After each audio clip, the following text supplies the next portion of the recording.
आणि सगळ्यात महत्त्वाचं, लक्ष्मी कार्तिकची सगळ्यात लहान बहीण कुठे आहे? विचार करून देवयानीला शरीरात त्राण नसल्यासारखं जाणवू लागलं. तिने डोळे गच्च मिटून एक दीर्घ श्वास घेतला आणि काहीतरी निर्णय घेतला. मग डोळे उघडून ते उठले आणि त्या हॉस्पिटलमधून तडक बाहेर पडले.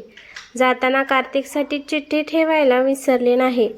मिस्टर कार्तिक पाटील, आता तुम्ही जो साखरपुडा ठरवला होता तो पण तुमच्या प्लॅनचा हिस्सा होता की खरंच तुम्ही मिस किरणसोबत पुन्हा साखरपुडा करणार आहात? एक सुंदर तरुणी कार्तिकसमोर माईक पकडून विचारत होती. आणखी 8 ते 9 बाकीचे चॅनलवाले पण समोर उभे राहून उत्तराची वाट बघत होते. हा सगळा प्लॅन होता. मिस किरणसोबत लग्न वगैरे करण्याचा माझा कोणताही हेतू नाही. तसंही मी कार्तिक बोलतच होता की त्याचं लक्ष त्या रिपोर्टरच्या मागच्या बाजूला गेलं, जिथून देवयानी फास्ट चालत रस्त्याच्या दिशेने चालले होते. त्याला थोडं विचित्र वाटलं. त्याने लगेच कमिशनरला इशारा केला. Excuse me. कार्तिक देवयानीकडे बघतच बोलला आणि तेथून निसटला. ते रिपोर्टर त्याला आणखीन काही विचारत होते, पण बॉडीगार्डने मध्येच त्यांना अडवलं. कार्तिक दुसऱ्या बाजूने देवयानी गेली होती त्या दिशेला गेला. ती स्वतःच्याच विचारात चालत होती. मध्येच एखाद्या ऑटोला हात करत होती. तेवढ्यात कार्तिकने तिचा हात पकडला. तिने दचकून बाजूला पाहिलं तर तो तिलाच बघत होता. What are you doing here? त्याने विचारलं. ते मी चालले आहे. ती गोंधळून गेली. मनात थोडी घाबरली पण होती. फेर? बँगलोर. ती बोलली. व्हॉट? How day you?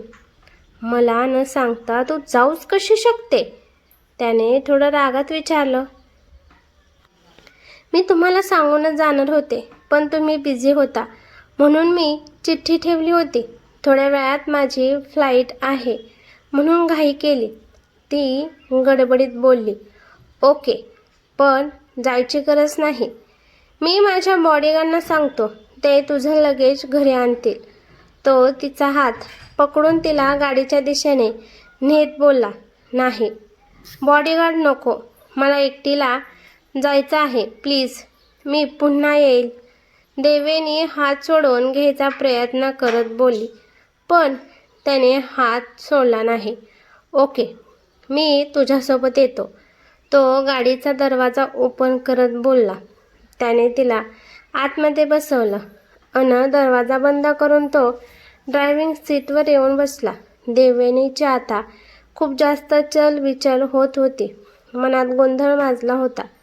थोड्या वेळापूर्वी मिस्टर पाटील जे बोलले होते ते सगळं आठवून तिचा थरकाप उडत होता.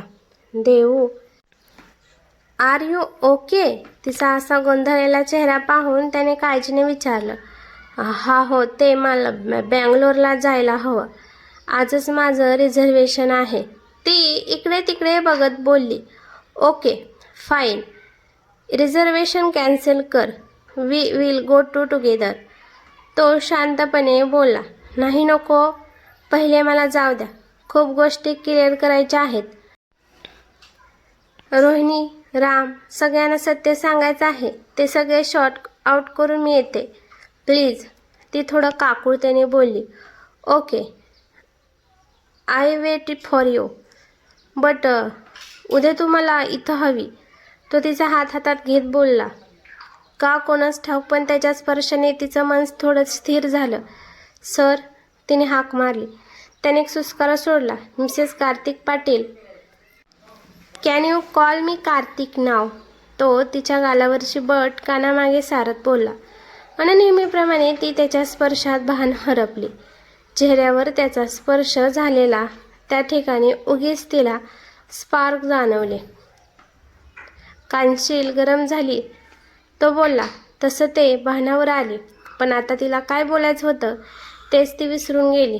पण आता काहीतरी बोलणं अपेक्षित होतं. मी जाऊ का आता? तिने अडखळत विचारलं. मी तुला सोडतो. खूप रात्र झाली आहे, तो बोलला आणि त्याने गाडी स्टार्ट केली. थोड्याच वेळात त्याची गाडी ती राहिली होती त्या हॉटेलसमोर येऊन थांबली. मी बॅग घेऊन येते, ती बोलली आणि पटकन खाली उतरली. कार्तिक तिची गडबड बघून खरं तर रागवला होता, पण तरीही शांत बसला होता. काही वेळाने ती बॅग घेऊन पुन्हा गाडीत येऊन बसली. त्याने काहीही न बोलता गाडी स्टार्ट केली. Devayani, if you have any problem just tell me. तो गाडी ड्राईव्ह करता करता बोलला. तिला भरून आलं. सगळं इथेच त्याला सांगावं असं वाटू लागलं, पण आता योग्य वेळ नव्हती असंही वाटलं. पहिल्यांदा तर कार्तिकची सायली काकूंसोबत भेट घालणं गरजेचं होतं. कदाचित त्यांना पाहून तो थोडासा पाघळेल आणि विचार करेल असं तिचं मन सांगत होतं. पण आता जर त्यांना काकूंबद्दल सांगितलं तर कदाचित ते बँगलोरला येणारच नाहीत. मग पुन्हा काहीच करता येणार नव्हतं. पण मग त्यांना त्यांच्या डॅडी राकेश पाटील यांच्याकडून सत्य कळलं तर ते येतील आपल्यासाठी की आपल्यालाही सोडून जातील. विचारानेच देवयानी नखशिखांत हादरली. डोळे पाण्याने तुडुंब भरले आणि त्याचवेळी तिच्या भोवती उबदार मिठीचा विळखा पडला. तशी ती दचकून भानावर आली. आता ती त्याच्या मिठीत होती, तिच्या कार्तिकच्या मिठीत. तिने पटकन त्याच्या पाठीवर हात ठेवून त्याला घट्ट मिठी मारली आणि डोळे मिटले. बस सगळं काही विसरून जावं आणि असंच त्याच्या मिठीत आयुष्यभर राहावं असं तिला वाटत होतं. पण असा स्वार्थीपणा करून चालणार नव्हता. यमुना आजींना दिलेलं वचन पूर्ण करायचं होतं. सायली काकूंना आपण बरं तर केलं होतं, पण आता त्यांना त्यांचा हक्क द्यायचा होता, किमान आई होण्याचा तरी. भलेही राकेश पाटील त्यांना स्वीकारणार नसतील, पण कार्तिक त्यांचा हक्काचा मुलगा त्यांना नक्कीच मिळवून देईल. देवयानीने हळूच त्याला कळू न देता स्वतःचे अश्रू पुसले.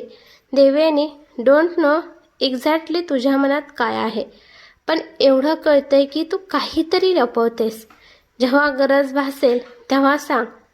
I wait and please come soon, because आता एक क्षणसुद्धा तुझ्याशिवाय नकोसा वाटतो. खूप मिस केला आहे तुला. आता मला तू माझ्यासोबत हवी, कायमची. तो थोडा भावुक होत बोलत होता. नेहमी रागात बोलणारा, आदेश सोडणारा तो आज मात्र तिच्याशी एकदम सॉफ्ट बोलत होता. तिला पण कळत होतं त्याचं प्रेम, त्याची काळजी. सगळं पाहून मन भरून येत होतं. ती त्याच्या मिठीतून बाजूला झाली. मला एक प्रॉमिस कराल?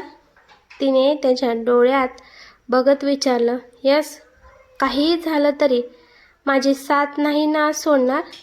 तिने अडखळत विचारलं. No, never. तुझी इच्छा नसेल तरीसुद्धा आता तुला माझ्यासोबतच राहावं लागेल.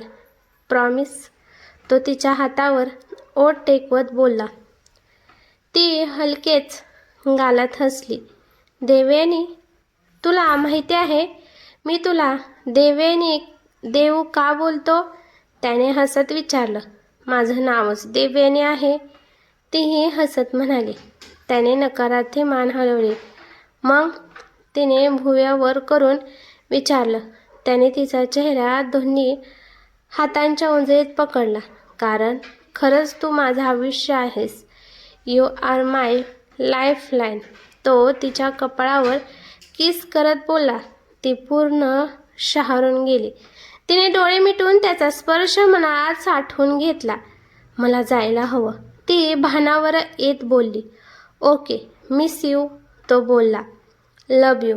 ती पण बोलली अन दरवाजा उघडून बाहेर पडली. तिने जाता जाता एकदा त्याच्यावर कटाक्ष टाकला आणि मग एअरपोर्टमध्ये गेली. काकू, मी काय विचारत आहे? तुम्ही प्रत्येक वेळी बोलायचं का टाळता? हे बघ, तुला मी जड झाली आहे का? तसं असेल तर माझी मी दुसरीकडे सोय करेल. सायली काकू दुसरीकडे बघत भावुक होत बोलली. आंटी. देवयानी जवळजवळ ओरडलीच. क्षणात ती त्यांच्याजवळ गेली आणि त्यांच्या दोन्ही हातांना घट्ट पकडलं. पुन्हा असं बोलू नका प्लीज. सायली काकूच्या डोळ्यात पाणी तरळलं. मग का मागे लागले आहेस या विषयाच्या? काही गोष्टी विसरलेल्या बऱ्या असतात. देऊ, पण त्या गोष्टींनी आजही तुम्हाला त्रास होत असेल तर? देवयानीने शांतपणे विचारलं. सायली काही बोलल्या नाहीत. त्यांची नजर मात्र भूतकाळात हरवली होती. 8-9 महिने झाले तुम्हाला ओळखत आहे मी, पण आजही रात्री झोपेत तुम्ही घाबरून उठता, कधी रडता, कधी कोणाचं तरी नाव घेत राहता. तुम्हाला वाटलं मी पाहत नाही, पण मी सगळं पाहते आंटी. हे ऐकता सायलीच्या डोळ्यातून अश्रू ओघळले. काही जखमा अशा असतात देवू, ज्या कधी मरत नाहीत. मग मला सांगा ना, मी तुमची मुलगी नाही आहे का? त्या शब्दांनी सायली काकूचा बांध फुटला. त्यांनी पटकन देवयानीला मिठी मारली. आहेस ग, खूप जास्त आहेस. दोघी बराच वेळ तशाच उभ्या होत्या. किचनमध्ये शांतता पसरली होती. थोड्या वेळाने सायली अलगद बाजूला झाल्या. तुला खरंच सगळं जाणून घ्यायचं आहे? देवयानीने होकारार्थी मान हलवली. सायलीने खोल श्वास घेतला. मग ऐक. त्यांच्या आवाजात वेदना होत्या. आजपासून 25 वर्षापूर्वी माझं एक छोटंसं सुंदर कुटुंब होतं. देवयानीचं हृदय जोराने धडधडू लागलं. माझा नवरा होता आणि सायलीचा आवाज अचानक थरथरला. आणि माझा एक लहान मुलगा होता.